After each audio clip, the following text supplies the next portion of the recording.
안녕하세요, 성도 여러분, 반갑습니다. 오늘 구봉주 목사의 묵상, 오늘은 용두삼위라는 그런 주제로 이야기를 나눠보려고 합니다. 용두삼위 무슨 뜻인지 아시나요? 사자성어인데 머리는 용이고 꼬리는 뱀이다라는 뜻인데 어떤 의미냐면은 시작은 아주 화려하게 시작을 했지만은 그 끝은 보잘것없다, 그런 의미입니다. 제가 이야기를 말씀드리는 이유는 우리의 신앙이 용두삼위가 되지 말아야 한다, 그런 말씀을 제가 드리고 싶어요. 어떤 사람은 신앙생활 처음 시작할 때, 예수님 처음 믿었을 때 성령 체험도 하고 방언도 받고 굉장히 신비한 그런 체험도 해서 신앙생활을 참 뜨겁게 하신 분들이 계십니다. 그런데 신앙생활이 10년, 20년, 30년이 지나고 난 뒤에 그분들의 신앙생활을 모습을 보면은 예전만치 그렇게 뜨겁거나 열심히 있거나 열정이 있지 않은 것을 간혹 보게 됩니다. 신앙생활은 우리가 처음 하나님을 만났을 때 첫사랑, 그 첫사랑을 유지하는 것입니다. 부부생활과 같습니다. 부부생활에서 가장 중요한 것이 무엇입니까? 사랑이라고 생각하십니까? 저는 그렇게 생각하지 않습니다. 사랑은 얼마든지 생길 수 있는 감정입니다. 우리가 생각하는 흔한 인간적인 사랑은 감정이에요. 근데 부부생활에서 중요한 것은 처음 결혼했을 때 서로 몸속에 있는 그런 화학 반응, 그런 호르몬이 일어나서 서로를 강렬하게 사랑하게 되어지고, 그런 감정을 이제 결혼식 날 맹세를 합니다. 비가 오나 눈이 오나 건강하나 병약하나 검은 머리가 팥불이 될 때까지 나는 당신을 사랑하겠습니다 라는 그런 서약을 합니다. 그래서 결혼생활이라는 것은 결국 약속을 지키는 겁니다. 내가 처음 당신을 사랑했을 때 그 감정 그대로 내가 당신을 사랑하려고 최선을 다하겠습니다. 그렇게 서약을 하고 난 뒤에 그 약속을 끝까지 지켜나가는 것이 결혼이라고 생각합니다. 그런데 우리가 하나님을 만나는 것, 하나님을 믿는 것, 신앙도 마찬가지입니다. 성경은 분명히 예수님께서 우리의 신랑이 되어주신다고 했습니다. 교회는 신부이고 신랑은 예수 그리스도십니다. 성경은 그렇게 풀이하고 있습니다. 그래서 우리 신앙생활은 끝까지 우리가 처음 뜨겁게 하나님을 만났고, 또 어떤 순간에 하나님을 만나서 말씀 때문에 은혜에 감격해서 그 은혜 때문에 살고 비친 마음으로 하나님을 섬기고, 그렇게 했던 그런 모습 끝까지 지켜나가는 것입니다. 저는 최근에 우리 본교회의 권사님의 남편이 한국에 계시다가 돌아가셨습니다. 소천하셨습니다. 그 남편분이 장로님이신데 소천하셨는데 최근에 위로 예배를 드렸습니다. 그 위로 예배를 드리면서 또 장로님에 대해서 제가 기존에 들은 바가 있어서 제가 오늘 소개해 드리려고자 합니다. 장로님 소천하셨어요. 너무 일찍 소천하셨습니다. 이제 70대신데 어떤 분들은 70, 80대셔도 아주 건강하신 분들이 계신데 참 안타깝습니다. 그 장로님은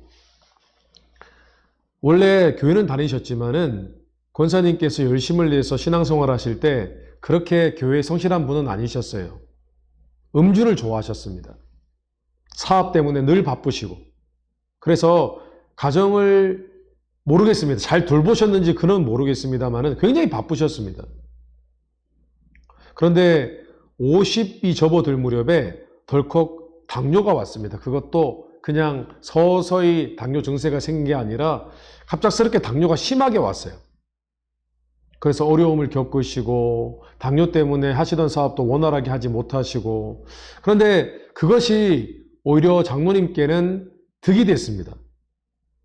하나님을 바라보고 자신의 신앙에 대해서 점검하는 그런 계기가 되었어요.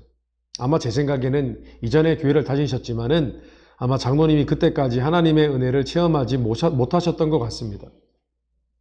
그 장로님께서 이제 늦음하게 신앙생활을 시작하셨는데 그때 은혜를 받으셨어요.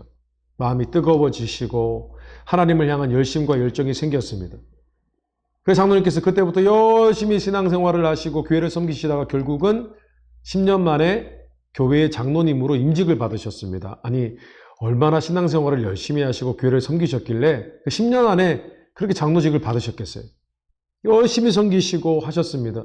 그리고 나중에는 건강이 조금 더 좋지 않으셔서 결국은 권사님은 이 미국 땅에 계시고 장로님은 한국의 시골에 교회를 섬기시면서 그곳에서 이렇게 건강을 돌보시고 하셨어요. 근데 장로님께서 얼마나 교회를 열심히 섬기셨냐면은 그 시골 교회에서도 물심양면으로 교회를 섬기셨습니다. 그 지역에 있는 시골에 있는 우리 그 시골 주민들 복음을 전하시기도 하시고 또 때마침 시골로 내려갔을 때 교회 섬기는 교회가 새로운 그 예배당을 지을 때였습니다. 그런데 교회가 재정이 넉넉지 않아서 교인분들이 직접 벽돌을 만들고 벽돌을 굽고 또 그것을 직접 날라서 교회를 지어야 할 만큼 그렇게 어려운 상황이었습니다. 그런데 장모님께서는요, 당뇨로 인해서 여러 가지 합병증 때문에 건강이 굉장히 안 좋으셨는데도 불구하고 또 한쪽 발을 저시는 그런 어려운 상황 속에서도 벽돌을 직접 나르셨대요. 나르시다가 2번은 벽돌을 나르시다가 기절하셨대요. 근데 끝까지 벽돌 나르시고 교회를 섬기셔서 결국은 교회가 아름다운 예배당을 새롭게 짓게 되셨다고 합니다. 그리고 투병 생활하시고 신앙생활 아름답게 하시다가 최근에 하나님 부르심 받고 소천하셨습니다. 장모님의 생애 한번 생각해 봤습니다. 늦음하게 예수님 만나셨어요. 50대에 만나시고 돌아가시는 70대 때까지 20몇 년 동안 장모님은 계속해서 신앙생활을 하시면서 신앙이 퇴보된 것이 아니라 도리어 더 하나님을 향한 사랑과 열정이 계속해서 증가되셨습니다. 그러니까 앞서 제가 소개해드린 것처럼 용두사미가 아니라 사두용미가 되신 거예요. 그러니까 시작은 늦게, 작게 시작하셨지만은 시간이 지나갈수록 신앙생활이 더 아름답고 더 하나님께 충성하고 헌신하는 그런 삶을 사시다가 천국 가신 것입니다. 참 복된 인생이었다고 저는 믿습니다. 성도 여러분, 신앙생활은 용두사미가 아니라 사도용미가 되든지 아니면 용두용미, 시작할 때 뜨겁게 시작하고 마칠 때도 뜨겁게 마치고 그래서 주님께 칭찬받고 성경의 에베소서가 아니라 에베소 교회의 요한계시록에 보면 에베소 교회로 주님께서 편지를 쓰십니다. 그곳에서 책망하십니다. 에베소 교회 성도들에게. 너희가 첫사랑을 잃어버렸다고 했습니다. 우리가 생각하기에 첫사랑을 잃어버렸다는 것을 우리는 흔히 그저 우리가 옛날에 첫사랑이 있었는데 보통 첫사랑은 이루어지지 않는다고 하잖아요. 그래서 첫사랑 시간이 지나면 잊어버리고 그런 어떤 남자와 여자의 어떤 만남 정도로만 생각합니다. 그런데 주님께서 요한계시록에 에베소 교회 성도들에게 너희가 하나님을 향한 첫사랑을 잃어버렸다라고 하신 것은 단순히 어떤 우리의 옛적 데이트를 떠올릴 만한 그런 어떤 교훈이 아닙니다. 주님께서 경고하신 것이었어요. 너희가 첫사랑을 잃어버렸냐? 그 말씀은 너희가 하나님을 이제는 믿기는 믿되 알기는 알되 하나님을 향한 진정한 신앙을 잃어버렸다라는 그런 경고입니다. 경고성 메시지입니다. 첫사랑을 잃어버린 게 뭐가 죄입니까? 옛날만큼 그렇게 감정이 불타오르지 않는 것이 뭐가 죄입니까? 그런데 주님께서 이렇게 말씀하셨습니다. 너희가 첫사랑을 잃어버렸다.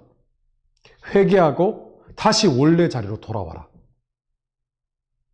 하나님을 향한 열심과 열정, 사랑을 잃어버린 것은 우리의 신앙이 타락했다는 것을 의미합니다. 이것을 기억하셔야 됩니다. 주님께서 에베소 교회 성도들에게 그런 편지를 보냈다는 것은 그저 너희가 조금만 더 감정적으로 하나님 사랑해주면 좋지 않겠니? 그런 교훈적인 메시지가 아닙니다. 왜냐하면 요한계시록에 나오는 주님께서 7교회에 편지를 보내실 때는 너희가 하나님을 떠났다. 내가 촛대를 옮기겠다. 촛대라는 것은 교회를 하나님이 사용하시는 성령의 불을 의미합니다. 내가 이 교회 더 이상 사용하지 않겠다. 강력한 경고성 메시지입니다. 우리 신앙생활 용두사미가 되면 안 되겠습니다. 신앙생활 뜨겁게 시작했고 했으면 뜨겁게 마치는 용두용미 그런 신앙생활 우리 성도님들 하게 되시기를 주님의 이름으로 축원합니다. 어떤 면에 있어서는 그 장로님이 참 부럽습니다. 늦게 신앙생활 했기 때문에 더 하나님께 매달리고 어려운 가운데 신앙생활 했기 때문에 더 하나님께 나아가려고 했던 장로님의 모습 우리가 잊지 말아야 할 것 같습니다. 성도 여러분, 우리는 첫사랑을 잃어버리면 안 됩니다. 우리의 마음은 한결같아야 됩니다. 마치 하나님께서 우리를 향한 사랑의 마음이 한결같으신 것처럼 말이죠. 그래, 오늘 우리 용두삼이 우리가 잘 아는 사자성어 기억하시면서 우리의 신앙생활을 다시 돌아봅시다. 우리가 할 수 있습니다. 우리가 노력하면 됩니다. 하나님께서 우리의 마음도 도와주실 것입니다. 우리가 비록 팬데믹이지만은 우리가 하나님을 향한 사랑만은 놓치지 말아야겠습니다. 하나님을 향한 충성과 헌신만큼은 놓치지 말아야겠습니다. 다시 한번 간곡히 부탁드립니다. 제가 지금 드리는 어떤 권면은 아주 한 귀로 듣고 한 귀로 흘려 들을 만한 그런 어드바이스가 아닙니다. 그건 신앙적으로 너무나 중요한 주제입니다. 우리 성도님들 꼭 기억하셔서 지혜로운 신앙생활 하게 되시기를 다시 한번 주님의 이름으로 축원합니다. 감사합니다.